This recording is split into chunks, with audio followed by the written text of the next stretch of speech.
मारने वाले जो युवक हैं, बताया जा रहा है कि इसी गांव के ठाकुर समाज के लोग हैं और जिस व्यक्ति को मारा गया है वो दलित समाज का एक युवक है। बॉडी ये लोग जबरदस्ती मतलब इधर उधर करके लोगों को बहका करके बॉडी उठवा दिए हैं यहाँ से। अब इन लोगों को न्याय मिलेगा कि नहीं, हम लोग इसी आस में यहाँ पे बैठे हुए हैं। शाम को छोटल के साथ वो कहन कि चल हमारा बोझ ढोआ दा। छुट्टल कौन है? ये ठाकुर छोटल ललित पांडे बबवा गांव के ही हैं, गांव के हैं। यही लोग लिवा के गए थे। हाँ, जब जब बाबा साहेब की जयंती होती है तब यहाँ हादसा होता है।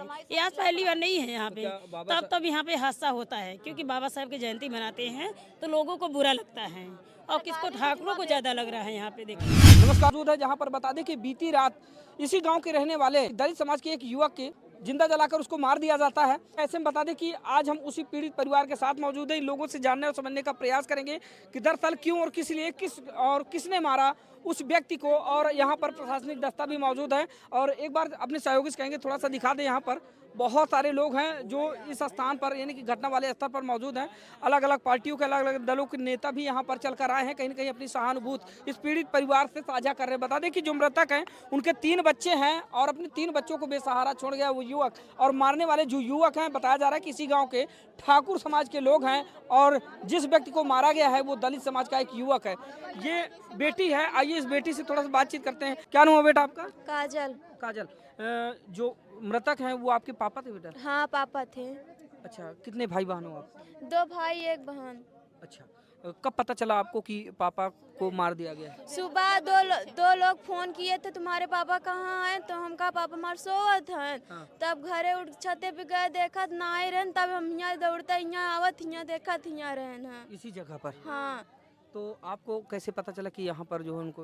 सब बहुत भीड़ लगी हुई थी। अच्छा, तब पता चला। हाँ। अच्छा, उनकी मौत से पहले पापा मतलब किसके साथ गए थे या फिर क्या कुछ उन्होंने बताया था आप लोगों से? शाम को छोटल के साथ वो कहन कि चल हमारा बोझ ढोआ दा। छुट्टल कौन है? ये ठाकुर छोटल ललित पांडे बबवा ये गांव के ही हैं, गांव के हैं। यही लोग लिवा के गए थे। हाँ, हाँ, फिर बोझ ढोए के लिए यार मार लेना और का। ये 3 लोग आपके पापा को लिवा जाते हैं कि चलो बोझ ढो, हमारे खेत में काम करो। हाँ। फिर उसके बाद अगले दिन पता चलता है कि आपके पापा की मृत्यु हो गई है। हाँ।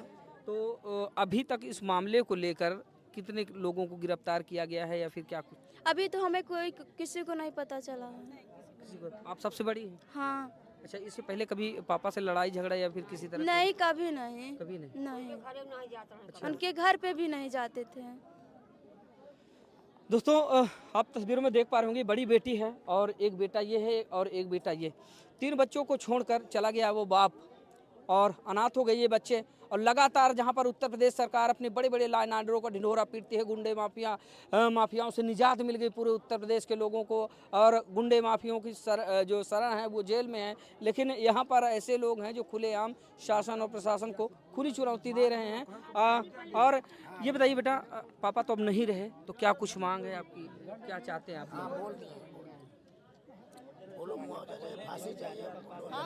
फांसी चाहिए छोटल के। अच्छा, जो मारने वाले कैसे जीवन जो यापन जितना मारे सामने आगे संघर्ष दिखाई दे रहा होगा। जो बीतेगी हम लोग सहेंगे और का। जैसे सब उसके घर पे बिल्डोजर चलाए जाए। अबोध बच्चे हैं साहब, ज़्यादा सवाल जवाब करें तो करें क्या। आखिरकार जब छोटे छोटे बच्चों के सर से बाप का साया उड़ जाता है तो उसके बाद उनका जीवन कैसा होता है, कैसा अंधकारमय हो जाता है। चलिए, दादी आप कौन हैं? हम दादी चाची यही। चाची हैं। अच्छा, जो मृतक हैं उनकी किसी से कोई रंजिश वगैरह थी या फिर? नहीं, हाँ। नहीं, नहीं। मारने वाले कौन हैं? अभी वही बताही ना, वही रहा, वही रहा। रात बोझ ढोवाएन, हाँ। खाना बना घरे, हाँ। कहन खाए लिया, कहीं आवत है खाई थी का कहा कि हमारे खाले खाना बनावा, चला वही खाया। तो हम आप आगे आए, आप आगे आए, इधर आगे आ जाएं। सोई गए खाए। क्या पक्ष हुआ आपका?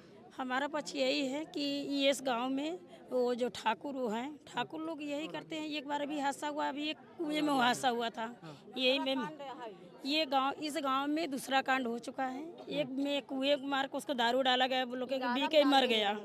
और आज बताइए इस केस को हम लोग क्या कहा जाए, हम लोग को कि इसको मार के जलाया गया कि उसको जिंदा ही जलाया गया। और यहाँ हमारे जो बच्चे अनाथ हो गए, इन बच्चों को, अनाथ जो हमारे हैं, इन बच्चों को पूरा सरकार पूरा सहयोग करे और जो किया उसको फांसी मिले। मेरा कहना यही है। मौत का कारण कुछ समझ में आया? हाँ, नहीं ना, अभी बात हुई थी 2 दिन 3 दिन पहले बात हुई थी। ये लोग भीम जयंती का प्रचार कर रहे हैं। देखिए, जब बाबा साहेब की जयंती होती है तब यहाँ हादसा होता है। ये आज पहली बार नहीं है यहाँ पे, तब यहाँ पे हादसा होता है, क्योंकि बाबा साहेब की जयंती मनाते हैं तो लोगों को बुरा लगता है और किसको, ठाकुरों को ज़्यादा लग रहा है। यहाँ पे देखिए मूर्ति स्थापित हुई है सर, यहाँ पे मूर्ति स्थापित हुई है, तो समझ लीजिए लोगों को जलन हो गई है कि ये लोग बाबा साहेब की मूर्त क्यों रखे हुए हैं। अरे बाबा साहेब इतने बड़े संविधान बनाए हुए हैं यहाँ, लोगों अगर बाबा साहेब के प्रति अगर ये लोग वो क्या कहते हैं नाराज होंगे, एक दूसरे को मारेंगे, जिंदा जलाएंगे, कुआं में ढकेलेंगे, क्या कि वो अच्छी बात है? हम तो सरकार से यही कहेंगे हम लोग की सुनवाई करें, क्योंकि हमारे समाज के 2 बच्चे अनाथ हो चुके हैं, इनका पूरा भरपाई करें और हम उसको फांसी का सजा दिया जाए। अब तो नाम तो हम बता नहीं पाएंगे, ठाकुर कौन सा है बेटा ना, पूरा टोटल नाम गाँव बेटा इधर आओ, इसका पूरा लड़के हैं, आगे आओ। पूरा टोटल नाम गिरवाइए। तो क्या नाम हुआ आपका? मेरा नाम लौकुश कुमार है, मैं बीटेक फाइनल ईयर का स्टूडेंट हूँ। अच्छा, लौकुश, क्या है ये पूरा प्रकरण, अगर बता पाए आप तो? जैसे अभी तो मुझे सुबह में मेरे मौसी के लड़के ने मुझे फ़ोन करके बताया कि यहाँ पर एक मतलब भैया का देहांत हो गया, तो मुझे पता चला कि यहाँ पर आने के बाद पता चला कि उन्हें जिंदा ही जला दिया गया था। क्योंकि यहाँ पर बाबा साहब की मूर्ति स्थापित थी, तो कल 14 अप्रैल था, तो बाबा साहब की जयंती थी, तो हम लोग मतलब सब परिवार मिल करके हमारे यहाँ भी जयंती की तैयारी कर? हाँ, जयंती की तैयारी भी कर रहे थे, और क्या कहते हैं मतलब परिवार से ज़्यादा तो सहयोग नहीं मिलता था, लेकिन हम लोग थोड़ा सा मतलब मिडिल क्लास में आते हैं, तो सहयोग करके बाबा साहब की जयंती अच्छे तरीके से मनाते थे। जो भी होता था रूखा सूखा हम लोग मिल बांट के मनाते थे। तो कुछ कारण बस क्या थी क्या नहीं थी, इस बस के लेकर के इन लोगों ने विवाद हुआ। तो शाम को इनके द्वारा मुझे पता चला, इनकी मतलब क्या कहते हैं मेरे मौसी के द्वारा कि शाम को रात को लगभग उनको फ़ोन करके बुलाया गया कि आइए मेरे यहाँ पे बोझ ढोना है। किसने बुलाया? छुट्टन है ना, छुट्टन थे और बबू और ललित पांडे। इन्होंने कहा कि मेरे यहाँ पे थोड़ा सा काम है, आप मेरे काम करने के लिए चले आइए। तो ये यहाँ से घर के मतलब क्योंकि इनकी आर्थिक स्थिति ठीक तो है नहीं, तो अपना रोजी रोटी अपन करके अपना पेट भरते थे, तो काम करने की वजह से ये चले गए बोझ ढोने। अब बोझ ढोने के बाद जब यहाँ पे आए तो इधर से कहीं से बोझ लाना था, तो लाने के बाद क्योंकि शरीर से भी अच्छे खासे थे, हाँ कोई कमज़ोर तो थे नहीं, हाइट में भी लगभग 6 साढ़े 6 फुट की हाइट थी इनकी। तो काम करने के लिए यहाँ पे आए तो लगभग 10 साढ़े 10 हो गया। तो इनके लड़कों ने मतलब बच्चियों ने पता किया कि पापा कहाँ हैं, तो बता के गए थे कि मैं काम करने जा रहा हूँ। तो वापस नहीं आए, तो इन लोगों ने सोचा क्योंकि दारू वगैरह पीते थे, तो सोचे कि हो सकता है दारू वारू पी के कहीं सो गए होंगे। अब सुबह में इन लोगों को पता चला कि हाँ इनको मार करके यहाँ पे जिंदा जला दिया गया है और यहाँ पर इनकी बॉडी मिली। अच्छा, हाँ। तो क्या जो मारने वाले जो आरोपी हैं वो गिरफ्तार हुए? हम जब से आए हैं यहाँ पे, जब से बॉडी थी तब से हम यहाँ पे मतलब आए हुए हैं। हमने अपने मतलब हमारे भाई हैं एडवोकेट अखिलेश कुमार, उनको मतलब यहाँ पर एक तहरीर बनाई गई कि मतलब जो भी सच्चाई थी उसमें लिख करके उनके से FIR की गई। अब अभी FIR की उनके हाथ पे नकल भी नहीं आई है, पक्की नकल नहीं आई हाथ में। और वहाँ से आने के बाद अभी भी बॉडी ये लोग जबरदस्ती मतलब इधर उधर करके लोगों को बहका करके बॉडी उठवा दिए हैं यहाँ से।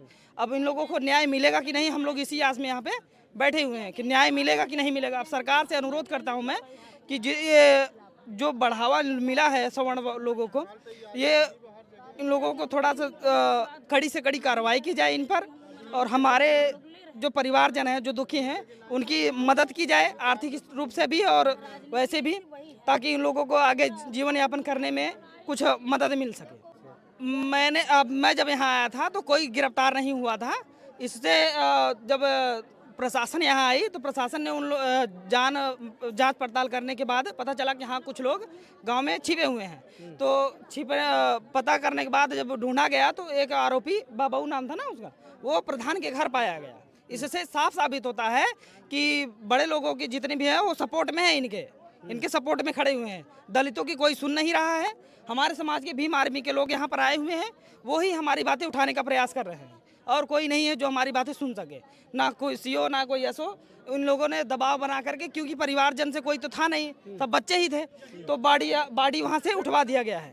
बॉडी उठ गई तब कौन सुनेगा हमारी, किसके पास हम गुहार लगाएं? और है सरकार ही है, माननीय इन्हीं से अनुरोध करूंगा कि ये जल्द से जल्द उन पर कड़ी से कड़ी कार्रवाई करें और इस परिवार को क्या कहते हैं सहायता प्रदान की जाए और उन्हें कड़ी से कड़ी सजा मिले, बस यही मेरा यही अनुरोध है। अच्छा अच्छा, क्या नाम है बेटा? इधर आ जाओ, इधर आओ, इधर आओ। क्या नाम है आपका? सूरज। सूरज बेटा, आपके पापा की डेथ हुई? अच्छा, कुछ जानकारी हो आपको कि जब पापा घर पे रहे हों, आप लोगों से कुछ बताए हों या फिर कभी ऐसे? कुछ नहीं बताया। पढ़ाई लिखाई करते हैं? कौन सी क्लास में है? 9th में। अच्छा, पापा के ना रहने के बाद बेटा क्या लगता है कि पापा सर मुझको कुछ नहीं बता के गए थे। अब ये बालक है सर, क्या बताएगा? बिल्कुल बच्चा है। ना रहने की दोस्तों समझ सकते हैं कि इस समय जिस जगह पर हम मौजूद हैं या पीड़ित परिवार है और पीड़ित परिवार में किस तरह से शोक व्याप्त है, ये आप तस्वीरों में देखकर अंदाजा लगा सकते हैं। बता दें बीती रात की बात है जब इसी गांव के रहने वाले एक दलित युवक को ठाकुर समाज के कुछ लोगों के द्वारा खेत में मजदूरी करने के बहाने बुलाकर जिंदा मार दिया जाता है, ऐसा परिवार वालों का आरोप है। उसके बाद जैसे सुबह पता चलता है